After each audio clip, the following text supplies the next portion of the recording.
నారదుడు ఎందుకయ్యాడో తెలుసా అండి? నారదుడు ఒక దాసీపుత్రుడు. ఆయన తల్లిగారు చిన్నతనం నుంచి బాగా ఐశ్వర్యవంతులైనటువంటి ఒక బ్రాహ్మణుల ఇంటిలో ఊడిగం చేసేది ఆవిడ. వాళ్ళ గిన్నెలు తోమడం, వాళ్ళ ఆవులకి పాలు పితికి పెట్టడం అది చేసేది. తల్లి ఎక్కడికి వెడితే అక్కడికి ఆ కొడుకు కూడా వెళ్ళిపోతుండేవాడు. ఈ బ్రాహ్మణుల ఇంటిలో తిరుగుతున్నాడు. వాళ్ళు వేదవేదాంగములను చదువుకున్నవారు. ఆ ఇంటికి వర్షాకాలంలో అటుగా వెళ్ళిపోతూ సన్యాసులు కొంతమంది చాతుర్మాస్యానికని వచ్చారు. వస్తే అమ్మతో పాటు ఈ పిల్లవాడు కూడా అక్కడ ఉన్నాడు. ఒరే, రోజు నువ్వు స్నానం చేసేసి పొద్దున్నే కాస్త వాళ్ళకి పీటలు వేయడం, దర్భాసనాలు వేయడం, వాళ్ళ మడిబట్టలు తీసుకురావడం, ఇలాంటి పనులు చేస్తూ ఉంటారా అన్నాడు యజమాని. నారదుడు రోజు స్నానం చేసి వీళ్ళకి ఆ బట్టలు తీసుకొచ్చి అక్కడ పెడుతుండేవాడు. వాళ్ళు సన్యాసులు. సన్యాసులంటే లోకమంతటా పరబ్రహ్మమును చూసేవాళ్ళు. దాసీపుత్రుడు అని కూడా వాళ్ళు చూడలేదు. వాళ్ళు 2 గొప్ప వరాలు ఇచ్చారు నారదుడికి. ఏమిటో తెలుసా అండి? 5 సంవత్సరముల పిల్లవాడు తమకి చేస్తున్నటువంటి సేవ చూసి వాళ్ళు తినగా మిగిలినటువంటి ఉచ్ఛిష్టాన్ని నారదుడికి ఇచ్చేవారు. ఇది నువ్వు తిను.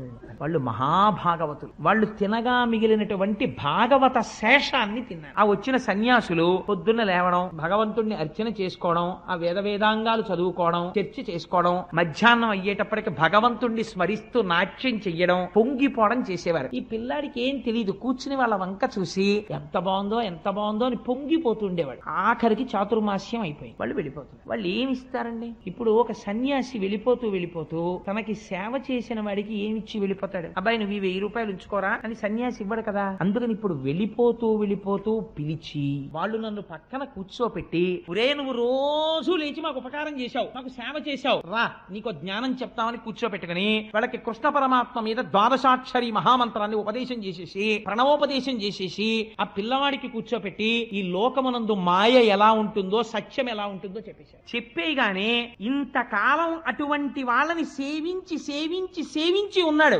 సత్పురుష సాంగత్యం. అటువంటి సత్పురుషులతో తిరిగి హృదయం అంతా పరిశుద్ధి అయిపోయింది. వెంటనే ఈయనకి మనసులోకి అందేసింది. పైకి అమ్మతో తిరుగుతున్నాడు కానీ ఆ సన్యాసులు వెళ్ళిపోయారు. చాతుర్మాస్యం అయిపోయింది. లోపల ఆ శ్రీమన్నారాయణుణ్ణి తలుచుకుని పొంగిపోతూ రోజు అమ్మతో వెళ్ళేవాడు. ఒక రోజు చీకటి పడిపోయిన తర్వాత ఆ బ్రాహ్మణులు పిలిచి, అమ్మ, పెరట్లోకి వెళ్లి ఆవుల పాలు పితికి పట్టరా అన్నారు తల్లి. ఆ తల్లి ఆవుల పాలు పితుకుదామని వెళ్ళింది. అక్కడ ఒక పెద్ద త్రాచుపాం పడుకుంది. ఆవిడ చూడకుండా దాని మీద కాలేసింది. ఆ త్రాచుపాం ఆవిడ్ని కరిచేసింది. తల్లి చచ్చిపోయింది. అప్పుడు ఆయన పిల్లవాడు అనుకున్నాడు, అమ్మయ్య, నాకున్న ఒకే ఒక బంధం తెగిపోయింది. అమ్మ అన్నదొకటి ఉండడం వల్ల నేను ఈ ఇంట్లో అమ్మతో పాటు తిరగవలసి వచ్చింది. ఇంకిప్పుడు నేను స్వేచ్ఛా విహారిని, అంతటా ఈశ్వరుణ్ణి చూస్తూ వెళ్ళిపోతానని వెళ్ళిపోయాడు. అలా వెళ్ళిపోయి ఒక మహారణ్యంలోకి వెళ్ళిపోయాడు. పెద్ద పులులు తిరుగుతున్నాయి, క్రూర సర్పాలు తిరుగుతున్నాయి. ఆయన అనుకుంటున్నాడు, నాకేమిటి భయం?